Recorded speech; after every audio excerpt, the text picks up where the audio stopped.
Hey guys, welcome back to the Dogbone Podcast. This week, it's actually an interview that I did with Aaron from the Farm Dog Podcast a while back. He reached out to me and wanted to talk about shed training. Welcome to Farm Dog. I'm your host, Aaron Steele, and I am thrilled to be joined today by Jeremy Moore of Dogbone. And he's going to share with us kind of an interesting take on farm dogs. And we'll come back to that here in a moment. But first, Jeremy, just tell us a little bit about yourself, what your history is, and what your company does. Sure, sure. First off, I appreciate you having me, Aaron. It's an honor to be on your podcast, and we like you had mentioned, I'm Jeremy. I'm actually one of the owners of our company, which is called More Outdoors. We it's really just a parent company. We've got a couple brands in the outdoor space. One of them is Dogbone, and the other one is a deer line of products called Hodag. Dogbone is where we're gonna obviously have the fit here with our conversation today. So Dogbone it's a brand of products that so I train dogs. I've been training dogs for some time. Started out with retrievers early on, all driven out of my own personal kind of obsession. Maybe I think is maybe the right word for it. I became really hunting has always been an important part of my life. I was born and raised here in Wisconsin, northern Wisconsin, and now we're located kind of in central Wisconsin. But hunting was always just a really big part of our family and upbringing, and the dogs were became my my maybe primary focus in that equation. If it doesn't involve dogs, I'm not that interested in doing it, and so that's just always been kind of how I started. And I went to college over on the western side of the state, and a lot of my buddies were from Minnesota. We were kind of on the Minnesota border, and I had a lot of friends from Minnesota. They were all big duck hunters, goose hunters, and so that's when I really got interested in the retriever stuff as far as duck dogs go, and that took up a lot of my focus for many years. Enjoyed that, but I'm a deer hunter by Wisconsin is I'm a deer hunter by nature, and um, in order to be able to here we got my dogs in the background, so you know how my kennel is set up. It's my living room, right? But with the deer, I've always been a big deer hunter, and I wanted to figure out a way to be able to incorporate the dogs and have benefit and bring value to that experience too. So the first way that I found logical to do that was to start using my retrievers for shed hunting. And that really, this was all before it was a business. I was in construction my whole life. And so it was all kind of on the side. Training dogs was on the side for me. I owned good dogs, and I had some real nice dogs. And then people I worked with recognized that and said, "Hey, would you train my dog? And would you train my dog?" And I just started helping out in doing it kind of as a little side hustle was training.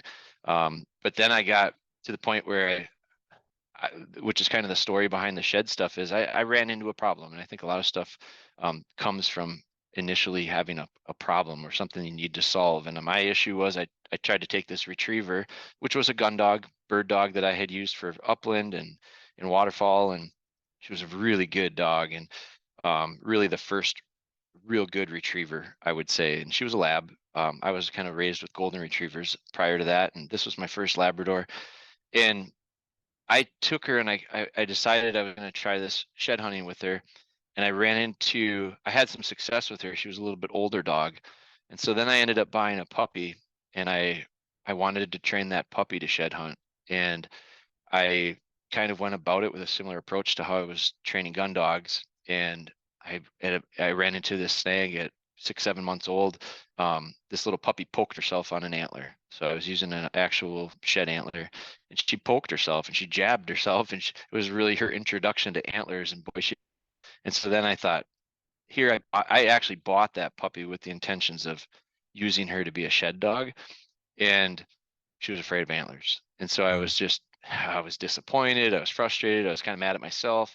And I kind of looked at it as, well, when I train bird dogs, I don't take young dogs like that and put them into situations where they potentially fail, which, I don't take a 7-month-old pup, put it in a pen with a rooster, and hope I turn into a pheasant dog. It's just not going to work. There's just too many Mhm. uncontrollable things there.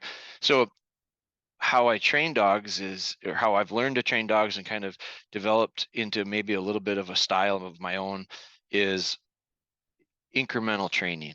And I just really believe I'm building on the last lesson. So with bird dogs, I'm gonna, start with a balled up sock in the hallway and bring out a little bit of natural retrieve and slowly work through things. And I use tools along the way. And so I'm using training dummies. I'm putting wings on them. I'm adding scent to them. I'm slowly making it more realistic. And then eventually we're very controlled with maybe cold game or fresh killed game or a shackled pigeon. And eventually we're getting these dogs to birds, and we're doing it in a real strategic way to have success. And I thought, well, hell, why don't I do that with why am I not doing that with my shed dogs? Well, there wasn't anything to do that with. So it was this idea of, boy, if I had something to train and introduce them safely, that'd make my life a lot easier. And it really would have helped me in this situation. So that was the light bulb moment for me. And I moonlighted. I did everything. I worked construction all day, and then at night I'd stay home and work on my patents and work on the design and trying to. I mean, it ended up becoming like so much that I had to make a decision, and that I mean, it was a tough one. And I finally said, you know what? I really believe in this, and I really love doing it. And my back was hurting at work, so I was like, this sounds a lot better to me. So I made that decision, and in 2010, I quit construction and full time and did this full time. And since then, we've developed the brand to be a little bit more robust. It started out shed training products, and we went into the logical next thing was to use these dogs to track, find wounded game.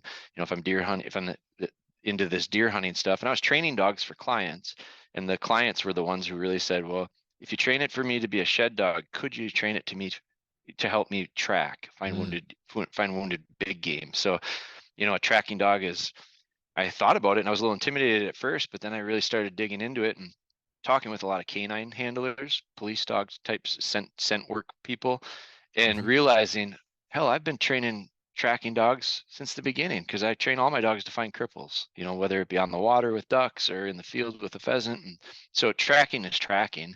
And I decided, yeah, I think I could. So I started working dogs for folks that were pretty serious deer hunters, and training them as shed dogs or training them as tracking dogs. And then from there, I've kind of found myself cyclical in my hunting, and I love bird hunting. I love doing all sorts of stuff. So we developed the brand with products. It's a line of products that most of them are products that I had some type of a twist on, where I liked this, but it wasn't quite what I wanted. So I said, I'm going to make it the way I want it. And so it's a modification or adjustment to stuff, but some of them are very unique and patented, and some of them are twists on old stuff that has worked for centuries. And for trainers, I'm a real simple trainer. You'll probably find that out by the time we're done here. I don't like to complicate this. I try to keep it as simple as possible. But our product lines are really an extension of the stuff. It's just the stuff I use in training. And so we offer that. And I think maybe more importantly, we try to offer how to. And so that's maybe the most valuable thing we can provide for our customers is we'll give you the tools, but if I give you the tools and you don't use them right, they're not going to work. So we really have to be conscious of, let's give them the right tools, but then let's give them the right information. And to me, that's been the success. That's been the model for us to find success in what was a pretty new world for us.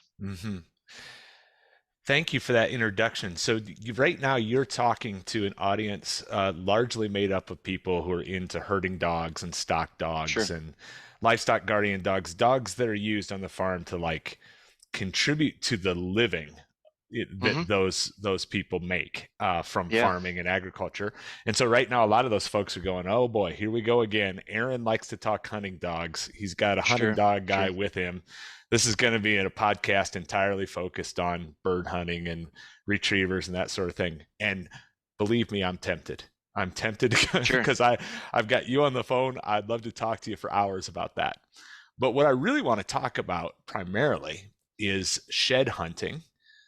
Because what we like to say in this podcast is it's not just about earning a living. It's about the surviving and thriving in a rural environment. And I think this maybe leans a little bit more to the thrive side of things. And our audience lives in beautiful rural places where there's a lot of outdoor recreation to be done. So with that backdrop, reintroduce us to this concept of shed hunting. Start at the very beginning. What is shed hunting and how does it work? Sure.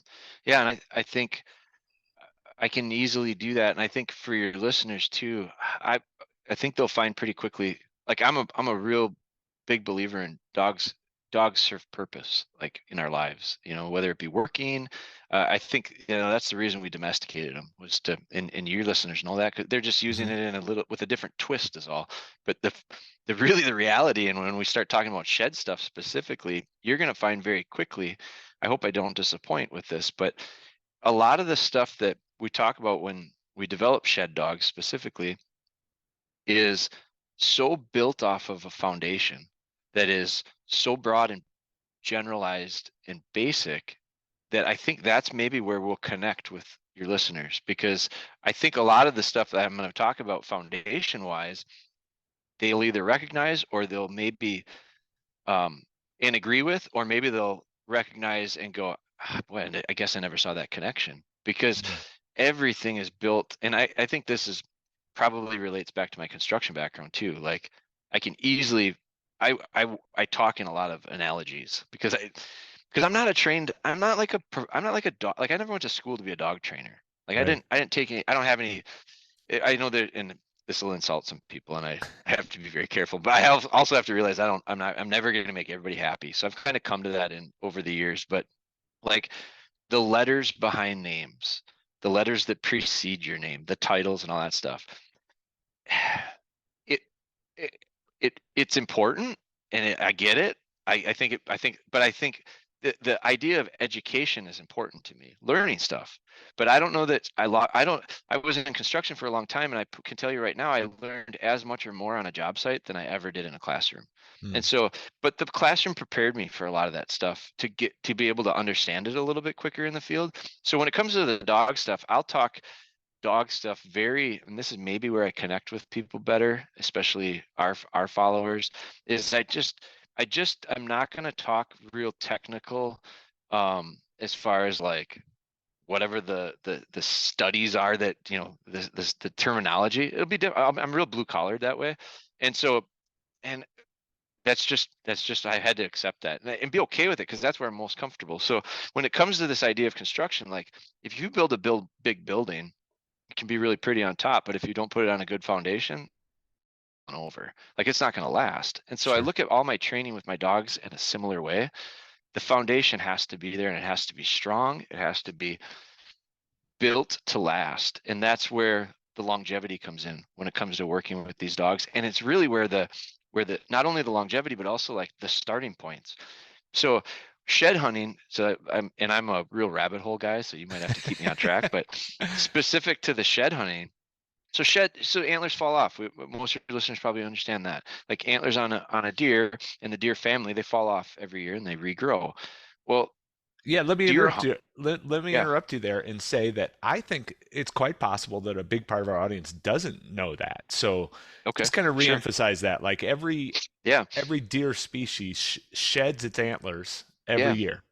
Yeah. Yeah. And so what ends up happening is, so, and people call them horns. They're not really horns. Like, and again, this is, someone will correct me that listens to this. It's a biologist and be like, you're technically, yeah, I'm not technical. So horns and antlers are different. Antlers fall off. So, and regrow. And it's the fastest growing, it's like one of the fastest growing things in nature. Like when you think about how quickly some of these elk and moose and whitetails, when you think of the inches, and which is a means of measurement, but like the mass, let's say, of an antler, some of these animals are growing incredible headgear in a very short amount of time. Like it's a real short window. Like they're shedding right now. And so there's a window of time, and it has to do with levels of testosterone that drop off in deer. It creates this calcification that there this seal that basically seals off the antler, and then it Hmm. it no longer hold it, and it falls off, and then it'll start regrowing. And so that happens annually, and there's biological reasons why they grow them. Sometimes it's like a defense thing. It's a tool for fighting. It's a visual thing. There's this idea of the guy that drives the biggest truck, Yeah. that's the idea with these guys. So there's this intimidation factor, there's function to all of it. But when the animal when these things fall off, they lay in the woods, and they're very rich in minerals. So they're very natural. Like a lot of listeners will probably understand that over, I wouldn't say the last 15 years, there's been a real demand for antlers as chews, like for dogs, for canine, for Mm. treats and chews. Like they're very long lasting, they're durable, they're rich in minerals, they're high in calcium. So they're actually pretty healthy, alternative to some of the stuff that's out there, when it comes to like an actual chew for dogs. But so that's a market. That was a market that became. There's been a market for antlers forever. The majority of the antlers in North America for many years were actually shipped overseas. They went to Asia, and they're used for different things over there, medicinal stuff. They're sliced thin and put in tea. They're ground down and used the powder. There's all sorts of stuff people are using this stuff for. And then there's also the, the decor world where people are using antlers to build chandeliers, and they're using them to make sconces, on their light sconces, different things that people do with them. For me as a whitetail guy, I'm just really into, I've evolved as a hunter where I like, and not just me, like I'm one of many who take hunting to a level or degree of it used to be for me, it would just be something where my family would get together, we'd go out in the woods and we'd fill our freezer with venison, which is equally important. It's maybe more Mm-hmm. important to me now than it ever has been. But there was a phase that I went through as a hunter where I was pretty big on the idea of antlers. I wanted to shoot a big deer. Mm-hmm. And so all of that stuff comes down to age class. It comes down to genetics. It comes down to health, overall health of the deer. All that stuff impacts the antler growth. And so as a hunter, we've gotten in different people have different approaches on it, but there's management programs that people kind of establish and try to follow. And some of that has to do with simply letting the deer become a certain age. You can't, a prime animal is going to grow its largest antlers at in a certain age class. And for whitetails in here in the Midwest, I'd say it's probably around 5, maybe 5 or 6. And there's a delicate balance there. Like it's hard to get a deer to live that long around here because there's a lot of hunting pressure. And so, and not everybody feels the same way about antlers. Like some guys don't care if they're big antlers. A legal buck's a legal buck to them, which is totally fine. But there was a time in my life where that really bothered me, and I really wanted to have everybody do the same thing I did. Well, that's a life lesson I've learned. But the idea of this antlers, when they fall every year, well, hell, you can go find them. Like they're in the woods. And so now they're eaten by rodents quickly. They get different places. I up in northern Wisconsin, there's a lot of porcupines, and a porcupine is notorious to be able to just kind of chew through an antler really quickly. So you find them chewed, and there's an art to shed hunting. Shed hunting itself, when I first started getting into shed hunting, I remember there was a time where I really had to explain that I wasn't looking for a little building that you keep your lawnmower in. Like everybody, when I said shed hunting, they go, "Oh, it's back behind the barn." Yep. No, not that kind of shed. I'm talking shed antlers. Well, there would used to talk to farmers and try to get permission, because the beauty of shed hunting is, for me, is that I found out very quickly is success is based on, it's just like fishing. Like if you fish in the waters that there are no fish, you won't catch any. But you have to fish where there are fish to catch fish. We have to find antlers, you got to be where the antlers are. And so if you look at whitetails, they live in any animal, they live in certain areas during certain times of the year. So you really need to figure out, well, where are they at the time of the year that they're shedding? Because a lot of it is driven by food. So if I've got a farmer down the road that left 10 acres of standing corn, I'm knocking on his door and I'm asking, "Hey, do you mind if I look for antlers in the spring?" And a lot of times back in the day when I would ask that, first off, they wouldn't understand why I would even want to do that. I mean, it was like, "Whoa, you want to do what?" Nowadays, most of the time it's, sorry, our cousins come and do that, or my husband does it, or so it's become quite popular, and that's great. It's part of our business model. We've tried to grow some of that stuff and grow the interest in it. But at the same time, it's just been an evolution of more and more people do it now. But the idea of it for me is a specific deer that I pick the antlers up. I've got several deer in my living room here that are hanging that I could pull you out a couple years worth of sheds off of them. Oh, And that really? was like, and I would credit the idea of me being able to actually kill one of these deer was because I got so into them that I started figuring out their habits, because they're habitual, they're creatures of habit. And so I killed a buck that's on the wall behind me here that and we filmed it. And so we were filming for this show called North American Whitetail Television, and it's a group that I've worked with for years, and they've become really good friends of ours. But so we're documenting these hunts for these deer on this farm that we hunt year after year after year. And we killed the deer in a stand that I filmed the deer 2 years in a row out of within a day, within like 48 hours of the exact same day. It was November 5th. So I filmed them on November 3rd and I filmed them on November 4th, 2 consecutive years prior under that same tree. And I killed them on the third year. So, but now that's like to a level of like I'm studying trail cameras. I'm doing it. So I'm really into the deer. You can tell, right? Sure. But there's guys that are way more into it than I am. But the idea of finding these antlers told me a lot. So I understood, like, there's a lot of people that will look at a picture of a deer on camera or a video of a deer on trail camera and go, oh, it's 150 inches. 150 inches is a really big deer. And I don't think a lot of people recognize that. But when you pick the antler up and you measure it and you realize, ooh, it's not nearly as big as I thought it was. Or sometimes it happens where you go, oh man, it's way bigger than what we thought it was. That actually happens sometimes. So I get a lot of information. I find out where the deer is living at a certain time of the year by finding his antlers. So there's some depth to it from a deer hunter's perspective. But then there's this idea of, let's just throw that all away and say, I like my dogs and I like to do stuff in the outdoors. Well, Yeah. I don't know how you are, but where I am, it's cabin fever setting in right now. And like I have been cooped up in my house. If I wasn't ice fishing, it wasn't a lot to do outside. So this time of year, you know, I can get out with my dogs and kind of enjoy the spring part of it. And to me, it's become one of the best times of the year. I used to not necessarily get that excited about spring, but this gives me something to do that's really fun, real rewarding, kind of exciting. It's like a big Easter egg hunt for grown-ups, kind of, Sure. But now, and people do that without dogs. But then I looked at it and I went, boy, that dog covers a lot more ground than I do. That dog has such acute senses, mostly with its nose. But the idea of, if I can teach a dog, it's no different than, it's similar to, I would say, hunting birds, let's say upland birds. If I just went and walked and hoped to walk up on a bird and scare it up and shoot it, I probably wouldn't do it that often. But there's something to me about the idea of my success rate goes up greatly with a dog. I enjoy watching that dog do what it was bred to do and born to do. There's just a whole lot more enjoyment of me enjoying that time with them. So for me to shed hunt with the dog and figure out a way to do that, it really becomes appealing.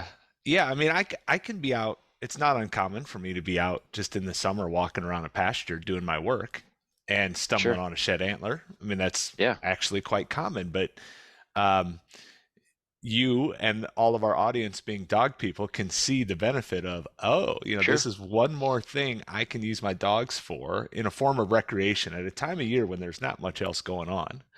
That's Because just it. this is the hot time of year, right? Like we're just getting into the shed hunting Yeah. season here in the upper Midwest. Yep. Um, Yep. so you can get out at a fun time of year when there's not much else going on and put your dog to work doing something for you. So Right. that leads to the obvious question. I think that you do a lot of retriever training. Is there a breed? I know this is relatively new, shed hunting with dogs, but is there a breed that is developing into the shed hunting breed, or can any breed of dog be put to work doing shed hunting? Yeah. There's two answers to that question. Okay. Is there a breed that's being developed to be that shed dog? I think there is, and I don't know if it's necessarily. I'll tell you why I think it is. So I think it's the Labrador. I think the Labrador is kind of looked at as the shed dog, but I think it's because it's looked at as the duck dog, and it's looked at as the for a lot of people, the upland dog.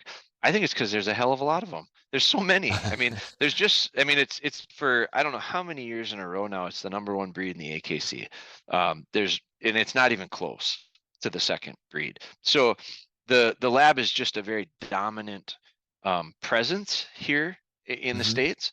And so I do think that is. Now, do I think it's fair for that to be? Maybe, maybe not. Here's why I like, and I'm guilty of this. I'm in that. I'm driving that bandwagon, not just part of it. I mean, I've owned labs for 23 years. We breed a very limited number of them. Um, it's my favorite. Here's why though.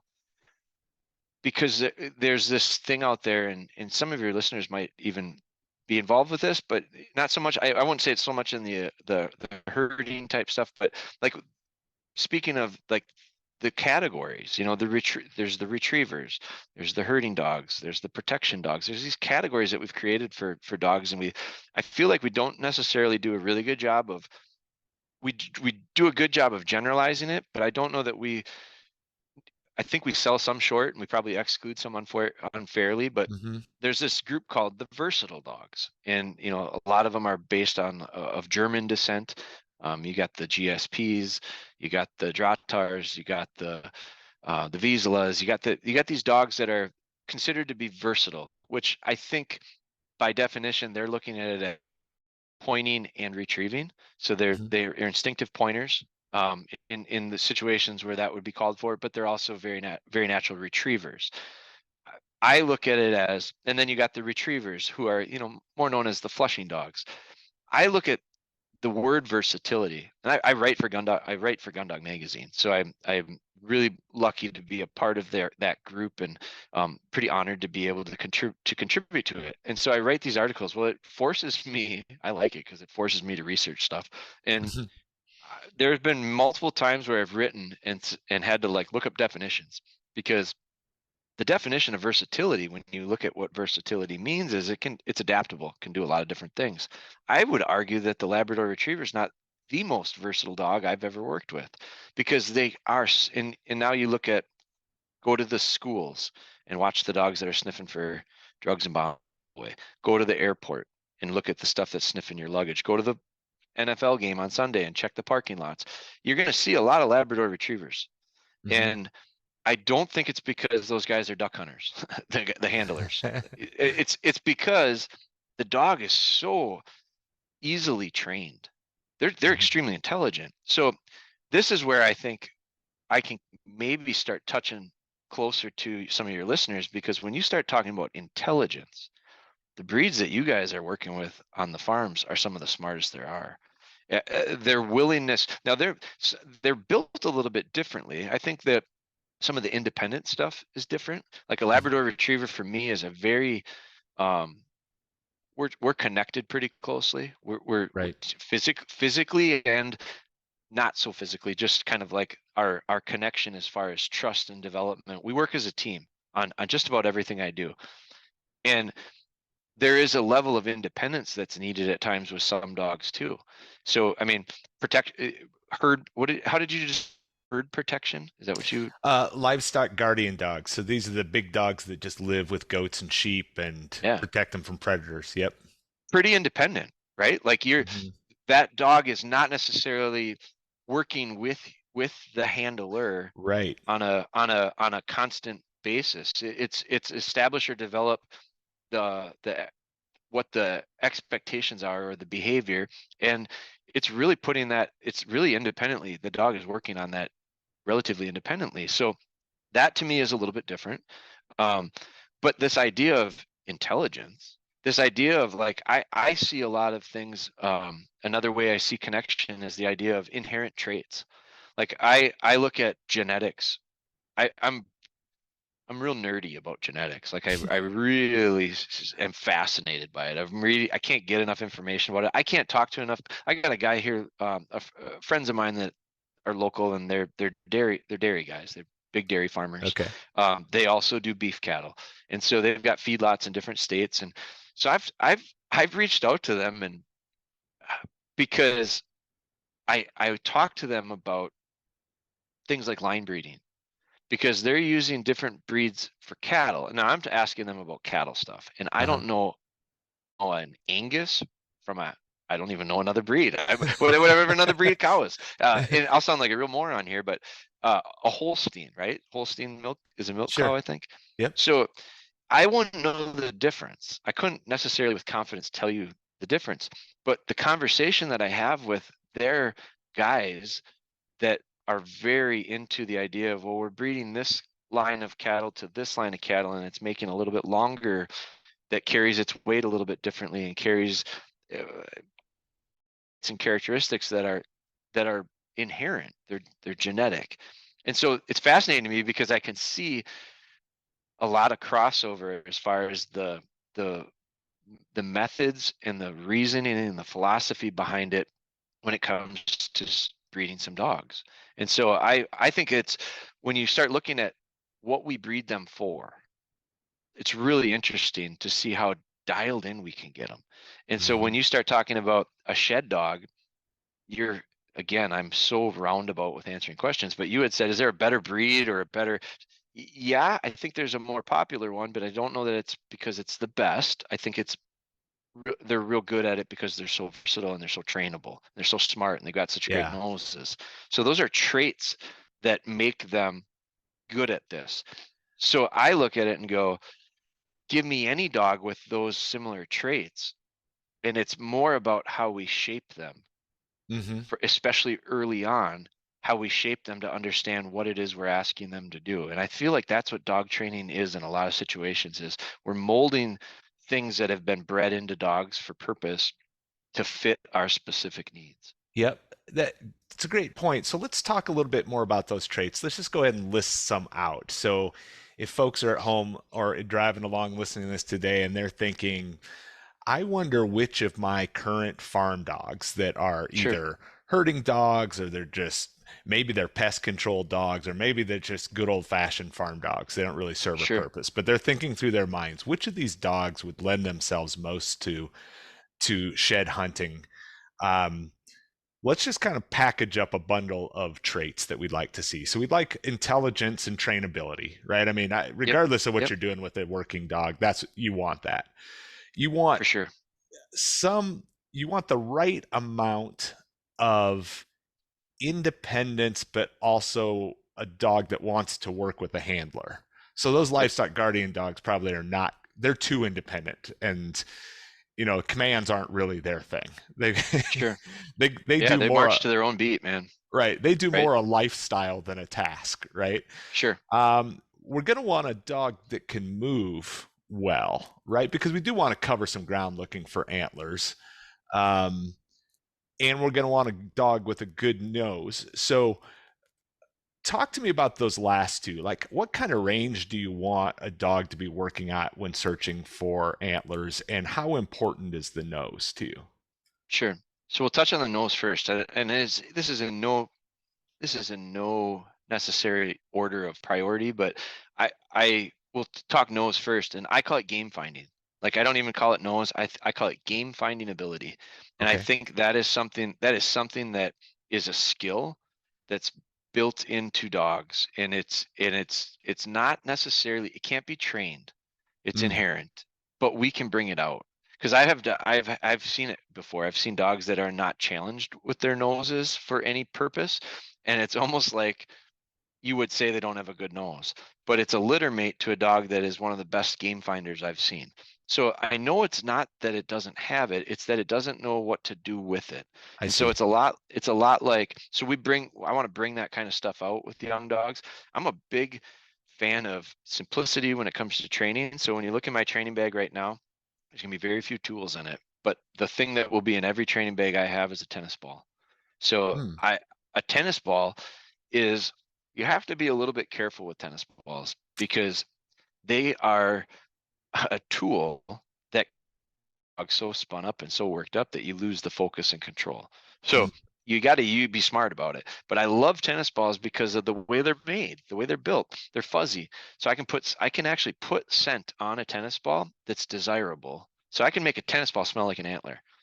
I see. We use an antler scent when I use it for my training dummies and when we use it for real antlers, because that in training we're we're setting them up. I think it's important to set them up for success. So when it comes to the nose work, a lot of times especially early on, I'm going to enhance that scent. I'm going to make it so that they can't lose, they can't fail.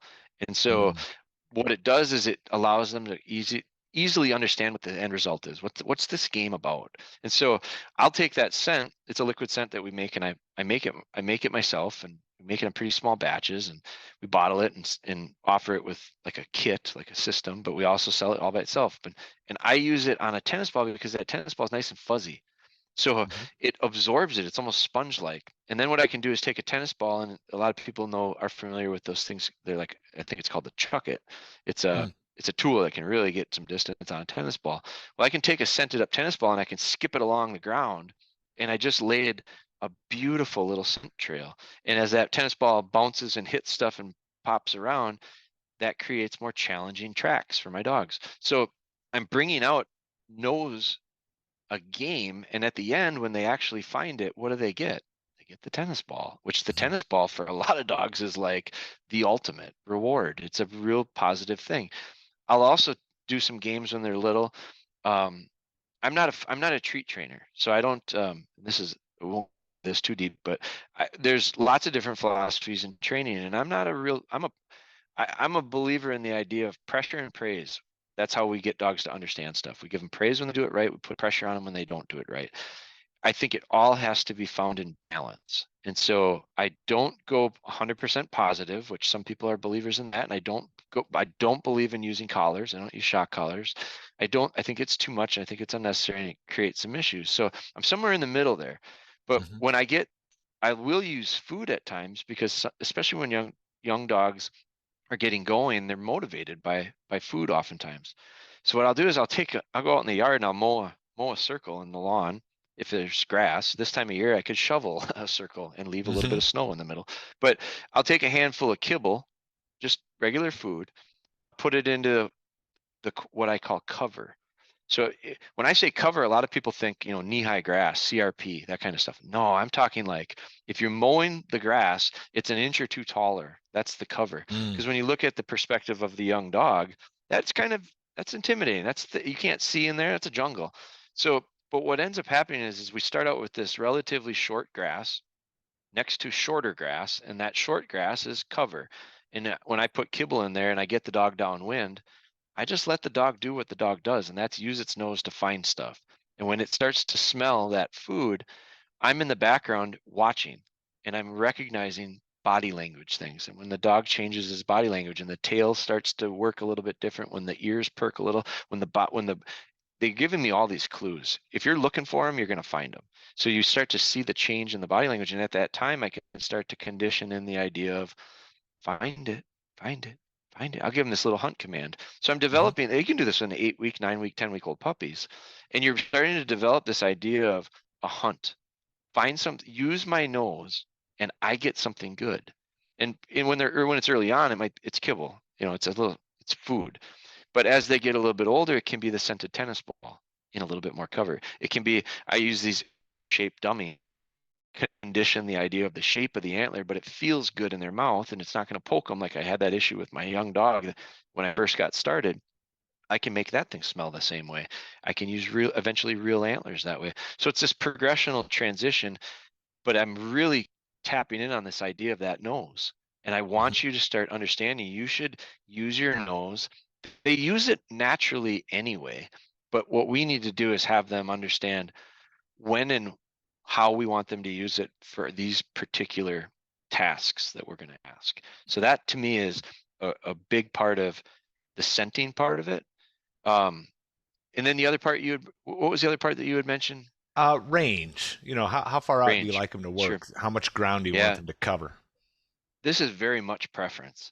And so me personally, because I'm using most of my dogs as dual purpose, I'm shed hunting with them in the spring. I'm hunting upland with them in the fall. They're duck hunting with me in the fall. So I'm using them for a lot of different things. So functionally for me, I want dogs to work shed hunting within quote unquote gun range. So for me, gun range is is not that far. I'm not that good of a shot, right? So I want a dog close. I like a close Hmm. working flushing dog. So, but I would challenge. So a lot of folks, I'll tell that to, and they go, no, I don't want the dog that I want a dog to get out there. I really want them out there. I say, okay, you can adjust your dog's range by what you allow them to do, but be careful, because here's what we have to realize is dogs are not robots. There is a bird dog is very efficient at finding birds. I've got a little setter puppy right now, and I'm learning this myself. She's about 16 months old and went through my first season with her in the uplands. And I realized, boy, she misses a lot of birds. She's a great upland dog, but she will miss birds. They're not downwind of them. They're not smelling them. Like that's just they're not built to be able to overcome that type of natural situation. So we have to recognize that the dog that we want running 200, 300, 400 yards, it's impossible for them to cover it all thoroughly in all reality. So what we end up doing is, I feel like I tell people, go in the woods where you find antlers. Now, if you're out in a hayfield, I get it. Like if you're out in a big open pasture, like you were talking about before, Stevie Wonder can find a shed antler in those fields. Like you, Yeah. you don't need a dog in that situation, because you're going to see them in that type of situation. That's not where the dog shines. Where the dog shines for me is a combine cornfield. Where the dog shines for me is thick hazel brush, or alder thickets, or cedars, or so as I start to name some of these places where I find a lot of antlers, they're bedding areas. So deer don't bed out in the middle of the open. You know where those shed antlers are in those spots at times, because they're typically feeding in those areas. So like I find 90% of my sheds and probably 10% or less of the terrain that I hunt, I see. that I have access to hunt. Because you look at the amount of time animals spend in the 24-hour window. I would say it's split probably 70-30 or maybe 80-20ish, somewhere in that percentage. And the lower percentage is where they're feeding. They're going to get up and they got to eat. A lot of that stuff happens at night, but they're in an area for a short amount of time, they're eating, and then they're going somewhere safe. And we're talking deer, deer family animals, because that's where we're finding these. That's the antlers. So that type of animal's behavior is feed in an area and then go find a safe place, lay down and chew my cud. So Right. that's how they operate, like a cow. So they are going to do that bedding area. They're going to do that bedding spent in certain types of areas. And that's a huge percentage of the amount of time that they spend. So when you start looking at the chances of those antlers falling off, they don't fall. There are certain things that can trigger it, but a lot of it is just simply nature's timing. So when we walk up here in the wintertime, we're walking deer trails, because the snow gets so deep that they can't just wander through the woods. They spend more percentage of their time on the trail, in the bedding, or in the feeding. It narrows a lot of that woods down for us to look. So when I look at these thick areas, which is the majority of the time spent for a deer, and which I find more antlers in bedding areas than anywhere else, when I look in those areas, anytime you want, and you're in those spots, stop for a second and spin 360 degrees and tell me how far on average you can see. Because I would say most of the time I can't see more than 25 yards. Like if there was an antler laying on the ground within a 25-yard radius of me, 25 yards is 75 feet. That's a long ways for me to see. And it's thicker than thick. That's why the deer are in there, is because it's very thick. So I like dogs range wise to work within that, because it allows me to like stay on the trail, or it allows me to stay in these little specific hotbed areas, and lets that dog minesweep through there for me and cover all that ground. And depending on winding situations, it allows it to work a lot of different angles to eventually get downwind of where it needs to be. Sure. Okay. So, I think sometimes, well, I don't know this for sure, but every time I start talking about hunting dogs or bird dogs on this podcast, I worry that some serious stock dog person is tuning out. But besides just being interested in the gundog breeds, having had some of my own in the past, one of the reasons I like talking about that is because I think that there are so many crossover themes with the stock dog world in particular. And when I hear you talk about every dog has a nose, every dog's nose is, ridiculously good compared to ours. It's really about being able to make this mind connection between knowing how to use that nose to hunt. And Hmm. that's a fascinating thing that has application to the stock dog world, because we have lines of dogs and breeds of dogs that vary in the degree to which they can put those things together. We have Sure. the border collie, which isn't necessarily known for being able to go over that hill and down in that bottom and find all the cattle that are in the brush and collect them and bring them back. But we also have breeds like the hanging tree cow dog and the McNabb dog and the curs and the Catahoulas that have a little more hunt put into them from For sure. they're kind of a crossover breed. And they also have a little more independence, a little less handler reliant. And if I were to put it in bird dog terms, they have more range. You let them out there Sure. and you let them go and you let them produce what they're supposed to produce. So I don't know if there's a question there, but I just find it fascinating how in the things we like to do with dogs, we have these walls up between different breeds and different types of dogs, but Sure. there's really so much overlap. And you see the behaviors coming Yeah. out, they're just applied in different ways. Yeah. I look at it this way. So what you're saying, so I don't think we even with dogs, let's talk about a bloodhound first. Sure. Everybody knows it's a tracking dog. It's built for it. Its ears are long and floppy and create air current that helps it. It has more receptors in its nose. It's built for its nose. That's we all know that. But I think we don't realize that every dog, like you said before, has the magnification ability with their noses to blow our minds. The worst built dog nose wise still has an incredible level or amount ability to process scent. And Mm-hmm. so, but the thing about dogs that's I think universal is and it's one of the great parts about dogs is there's a joke, you throw the dog in the trunk and lock it, and then throw your wife in the trunk and lock it and come back and open the door, and which one's happy to see you, right? The dog is always going to be happy to see you.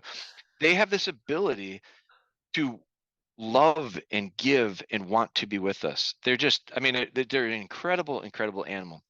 But one of the parts about that I think we need to leverage is they'll do anything for us. If we know Mm-hmm. how to explain it to them, they will do anything for us. That's the beauty of a dog. Biddability, a willingness to please. They just have it. Some dogs really have it, and some dogs, but they all have it.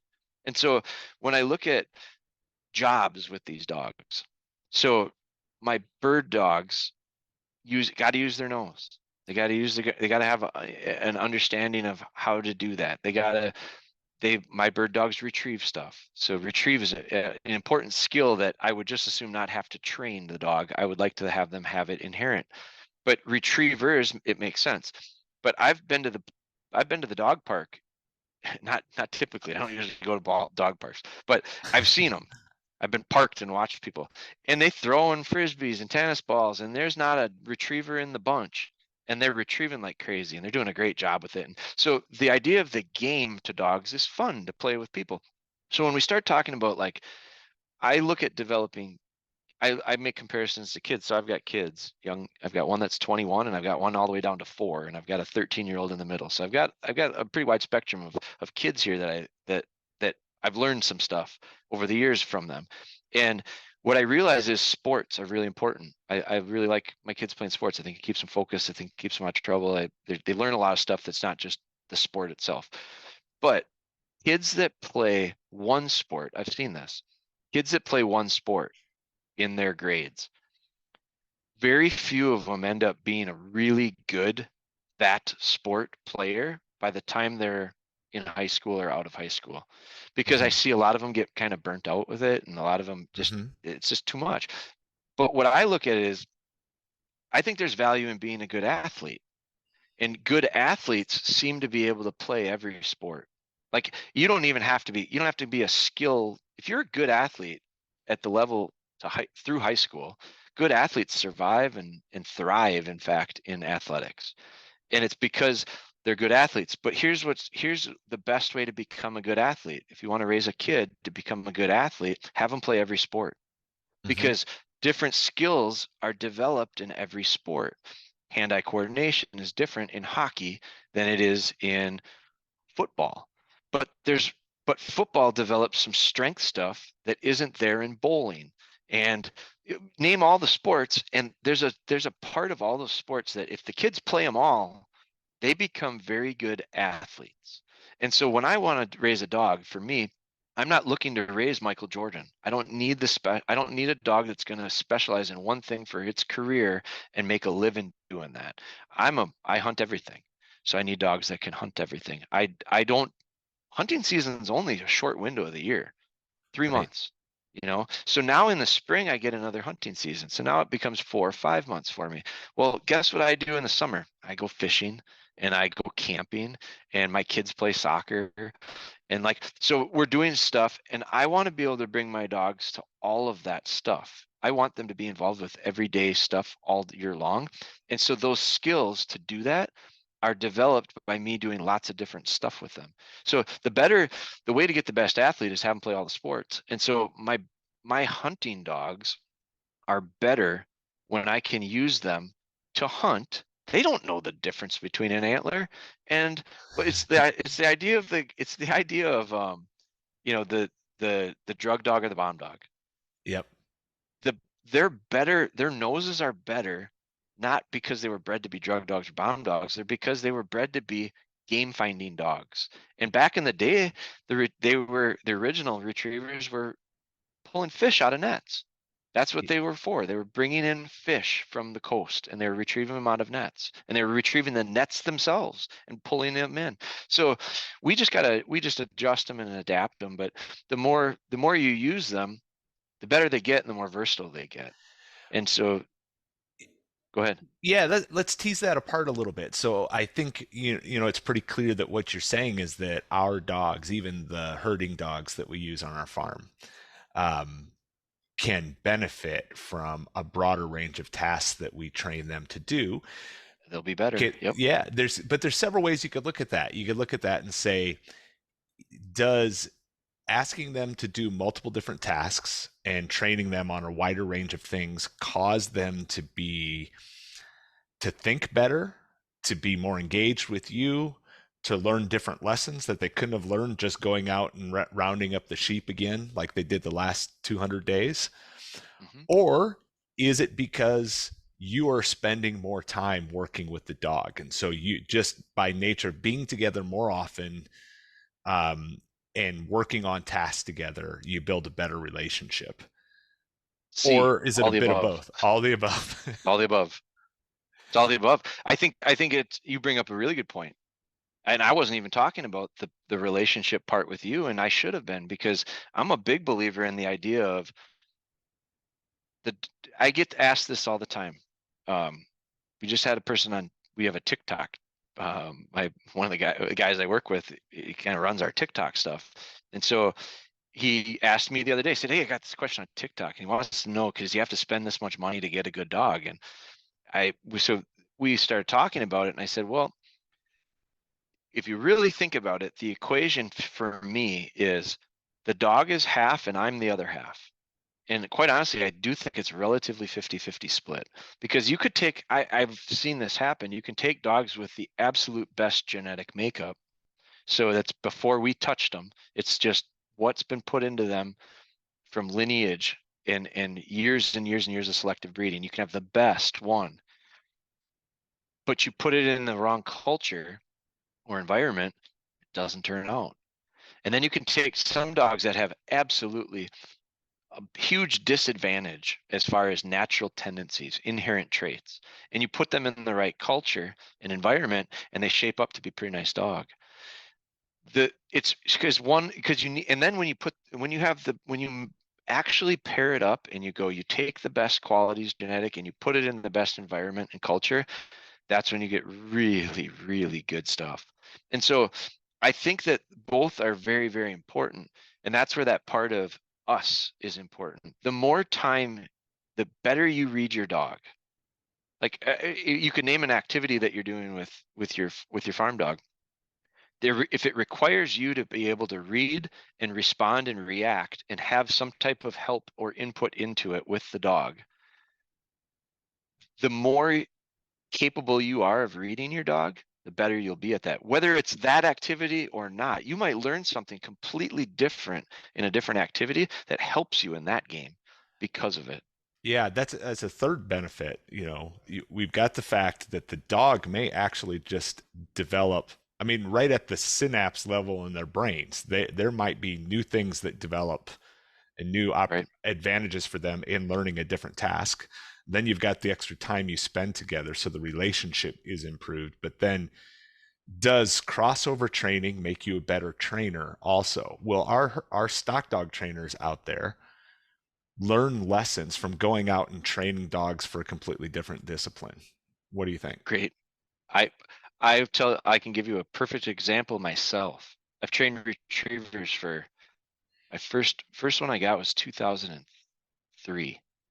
Now I own that was my first lab. I had a bunch of golden retrievers before that, and I didn't know what I was doing with them. They were family dogs. They turned Mhm. out pretty good because the dogs were pretty good.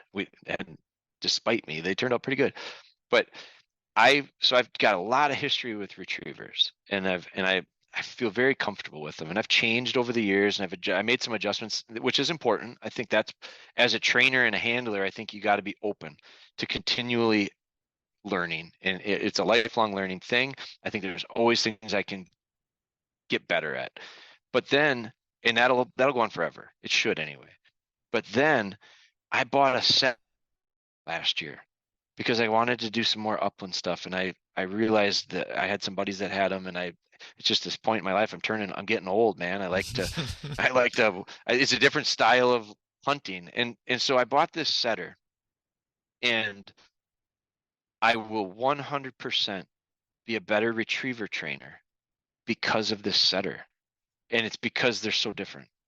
And it's Mhm. because I'm learning that there is so many, they are so different, but there are so many like things there as well that I have not had an issue converting to the idea, with the exception of I don't know what the hell I'm doing in a lot of situations because I've never done it before. But you know what? It's been 20 years since I felt that way, that I don't remember, I don't know what the next step is. So I've it's made me be much more empathetic to those who reach out to me with questions about training their retriever, because I became numb to the idea of, how can you not know that?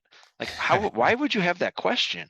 Like, I Yeah. don't understand what some of these people are, but now I put myself in their shoes, and I went, I sound like I just don't know, because I've researched it, and this guy said this, and this guy said that, and this guy said this, and there are three different answers to try to do the same thing with a pointing dog, and I've realized they're all right. Right. So, but none of them are right exactly how I'm going to do it. So, Right. as a trainer, training something new, whether it be the actual thing you're doing or the type of dog you're doing it with, not only it broadens your horizons a little bit, and I think that you got to be careful with the timing and the cycle of how you do this, because you don't want to take on too much too quickly, because you can overwhelm yourself, I think, as a trainer too. But at a certain point, guys, you're getting so good at what you're doing, which is the point. I mean, that's the point of doing this. It's the point of doing it over and over and over, is because it becomes like, I've learned so much. I know nothing about horses. This your listeners will be able to relate to this, and they'll laugh at me, and I'm okay with that. I know nothing about horses. I rode ponies at Bay Beach one time. That's a amusement park locally. So that's my extent of understanding of horses. I'm fascinated by horses. But I'm fascinated by horsemanship. So like that, and the only reason, so I subscribe to horse trainers information. I bought Right. hours and hours and hours of videos of horse trainers. I and the only reason is because I had this one guy reach out to me one time years ago, and he said, "Hey, I he worked in a trucking company. He was a something in transportation. It was a trucking company, and he was a manager of some sort. And he said, I wanted to let you know that my dog's doing really well with shed hunting. I bought your shed kit. I wanted to thank you for that." But then he actually called me, and he was on the phone with him, and he said, "But I really called you because I've gotten a lot better at my job after following some of your stuff on YouTube and Hmm. digging into some of your training stuff." And I said, "What do you do for a living?" I thought he was, I'm thinking dog trainer. I don't know. He goes, "I work at a trucking company." And so he starts telling me about how he feels like he's become better communicator with his employees, and he's become a better. It's had a positive impact on him. And I'm going, oh my God, this is really powerful for me to hear. And then he said, there's a movie I think you should watch.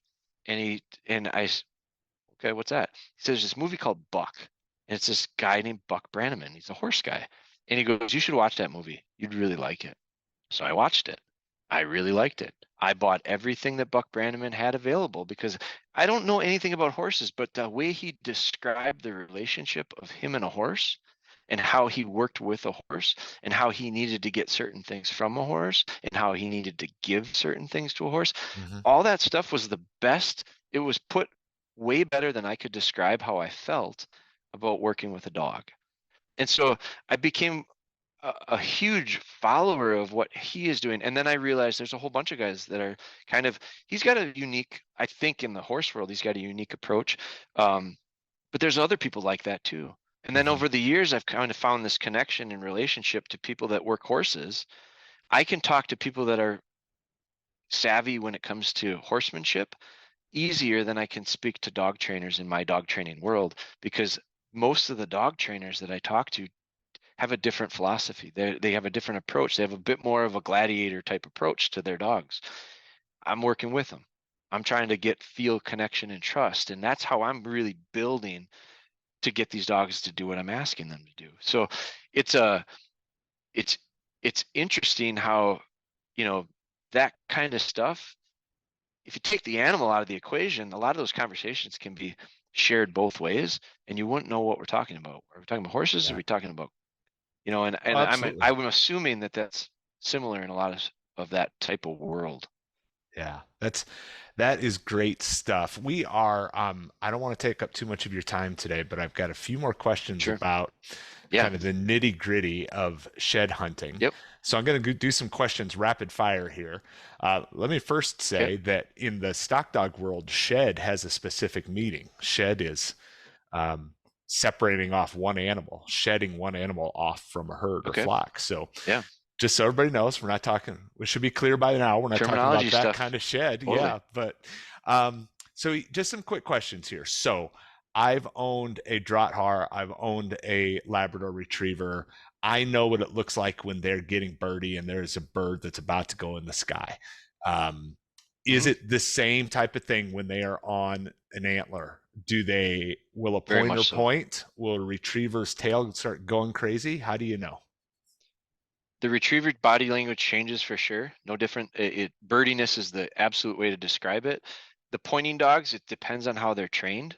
Natural point is brought out oftentimes needs a bird. Like the intensity of it needs that bird. No different than like a dead bird. A lot of times a dead bird won't get pointed. So it depends on the dogs. I have a buddy that trains GSPs and he worked dogs. He used our dummies and scents and he got his dogs pointing on them. But he had real high point, very quote unquote pointy dogs. They had a real instinctive point. And so when they pointed a lot of stuff, they pointed, anytime they were touching scent that was unique to them that they showed interest, they'd point. Now, the thing about a pointing dog is eventually a lot of that stuff wears off. Little puppies point butterflies for a long time because it's an action thing. But eventually they realize there's no reward for that. That's not the same. And so that'll kind of wear itself out. What you need to do is if you want that, you connect that with positive. So now all of a sudden you figure out how do you reward the dog when it does it at the right time for the right object. But the bird dog, body language is going to be read very, very similar. Okay. And how important do you look at the retrieve of an antler as kind of a nicety, kind of like putting the finishing touches on the whole process? Sure. How necessary is it, or will your dog indicate closely enough the location of that antler that you could go over and pick it up?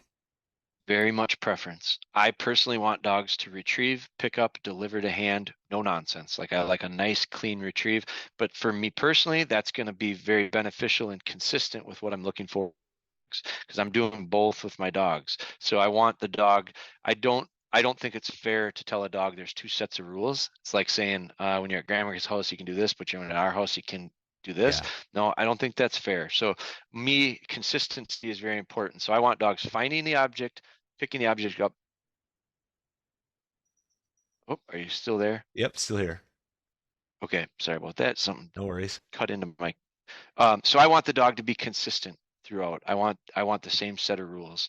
Um, so does that answer that question? Yeah, it does. Thank you for that. And it's a good segue to my next question, which is there any risk if I take, let's put it in the stock dog world context, if I take my border collie or my kelpie and I start training it to find antlers, and in the spring I'm out rounding up some sheep from a pasture, is there a chance that I've created a distraction for my dog from doing the task I need it to do right now because it's off searching for antlers? Sure. Or do you just see that the dogs settle into the task at hand and that they're able to make the distinction? I do. I think with experience, dogs recognize that. I also look at it. So my analogy to that would be if you're shed hunting in the spring and there's rooster pheasants.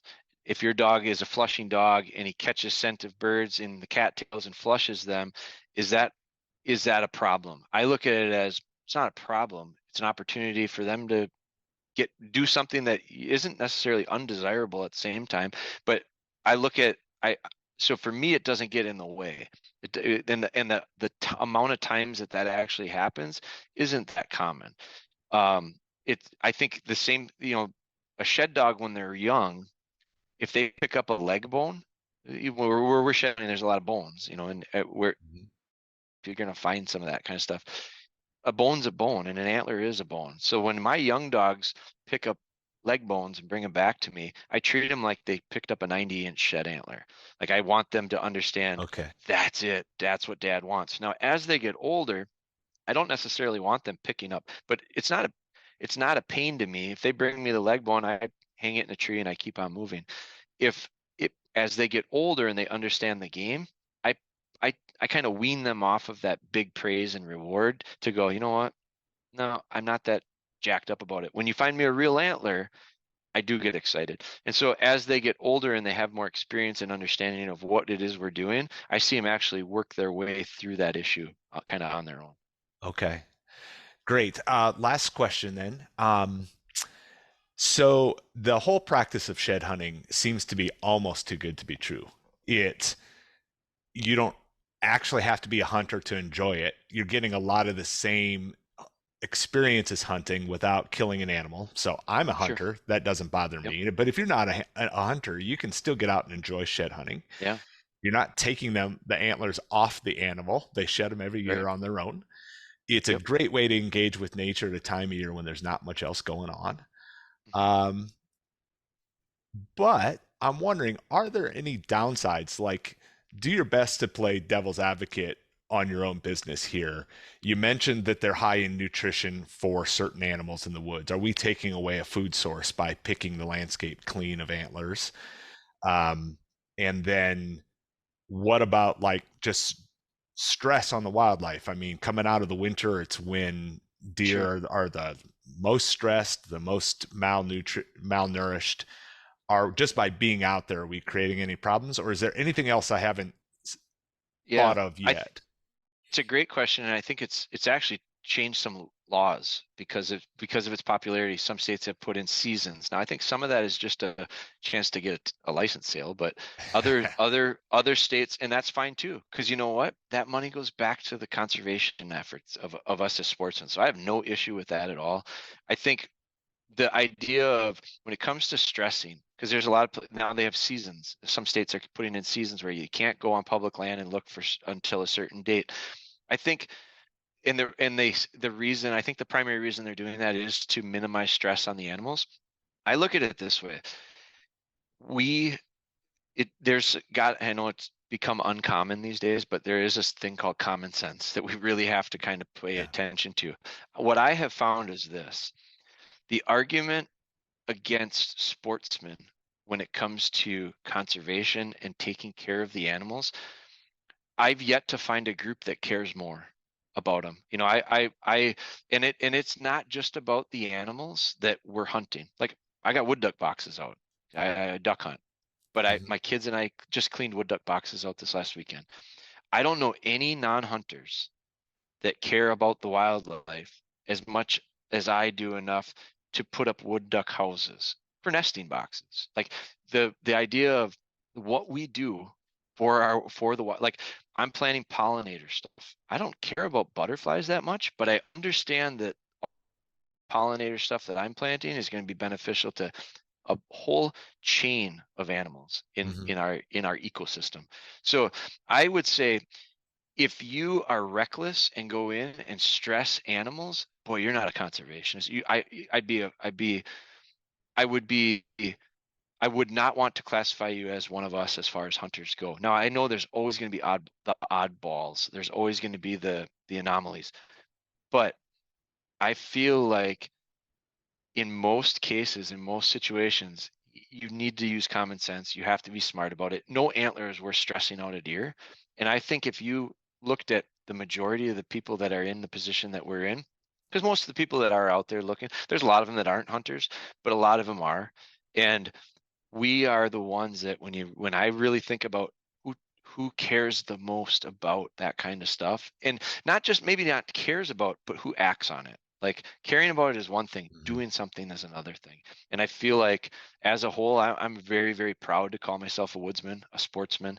Um, and so yes, I think that has to be thought about and understood. But if you ask me if do I have concerns with it, we're the last group that I have concerns with, because I think what we will do is above and beyond what most anyone will do when it comes to the well-being of the things that we love, which is nature. It's not just the deer, it's everything, because you don't have deer without everything else.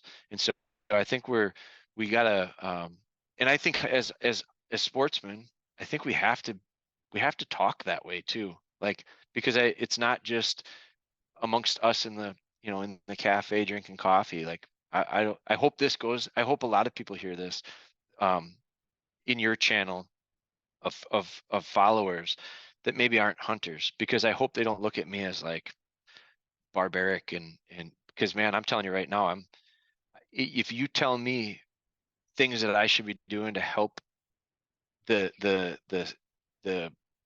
outdoor setup that I have, my flora and fauna right here within that I can touch. I'm planting apple trees. Last year I did a bunch of dogwood. I'm doing all this stuff that is it's the best thing for what I have and what I can control. And I think most sportsmen kind of feel that way. Mm-hmm. That's a great place to end. Jeremy, thank you so much for your time today. On the way out the door here, tell us a little bit more about what you got going on, where people can find you. I know you've got a really cool podcast, Sure. mostly focused on bird dogs. So, what do you got going? Yeah. So we do have a podcast. It's called the Dogbone Podcast, PAWD, CAST. It was the dumbest idea we ever had because no one can. It makes it hard to find. But if you search out wherever you listen to podcasts, if you search out Dogbone or Dogbone Hunter, you'll probably pop up. But Dogbone Hunter is probably the best way to find any of our stuff, which is social platforms. We really use them a lot. I think they're great. They're great at certain things for sharing information. I think it's just like anything else. It's how you use it. And I'm a big believer in the idea of the benefits and when they're used properly. So like Instagram and Facebook, our YouTube channel, TikTok is a new one for us, but it's all Dogbone Hunter. And so we try to keep it as simple as we can. And that's our website, dogbonehunter.com. So between those avenues, there's probably a lot more information than maybe some people want, but we try our best to share as much as we can. Awesome. So, lots of ways to learn more about Jeremy and his business and his work with dogs. Jeremy, thank you so much. I really appreciate it. It's been a great conversation. Thanks, Aaron. I enjoyed it a lot.